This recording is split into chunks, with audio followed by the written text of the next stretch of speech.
I finally had enough sleep and I'm ready to discuss Fantastic Day. Plus, I think I've found an underlying theme for this year's festival. Early in the morning, I attended a panel called The Future of 3D. I didn't have time to stay for the whole thing, but I really enjoyed two of the presentations that I saw. The first panel was a group of industry insiders who talked about the current state and future of 3D exposure to consumers. Just as Blu-ray is still experiencing limited penetration due to the high cost of user-created content, 3D will not be big in the home until we can shoot and display home movies. Also, HD TV struggled until they had football on every TV at the big box stores.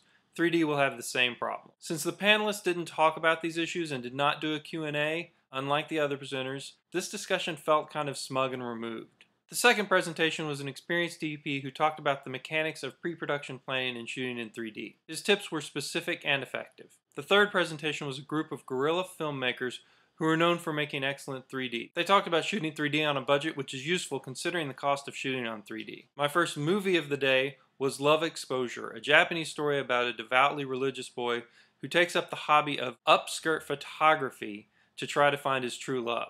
The movie was perverse and hilarious and a little troubling, and anyone thinking about seeing this movie should know that it does go for 4 hours, but it doesn't really seem like it since the story never stops. The second movie of the day had my wife really excited because it starred international martial arts star Marco Zaror. Mandrill is a subtle parody of James Bond and B-grade action movies. It's cheesy goodness, and Zaror's commitment to performing his style of fast, disciplined martial arts without wire work or stuntmen is really stunning. The third movie of the day was A Secret Screen, and it was a real shocker. The Imaginarium of Dr. Parnassus, directed by Terry Gilliam, is a rich fantasy story about a traveling theater group who has a real surprise for their audience. This is the movie Heath Ledger was working on when he died, and at one time Terry Gilliam had even declared the project dead. But seeing the heartwarming way that he revived this film really added to the magic of last night, and now The Imaginarium of Dr. Parnassus is my favorite movie of the festival so far. The last movie of the day was a horror movie called The Children that's about, well, annoying children who become murderously annoying children.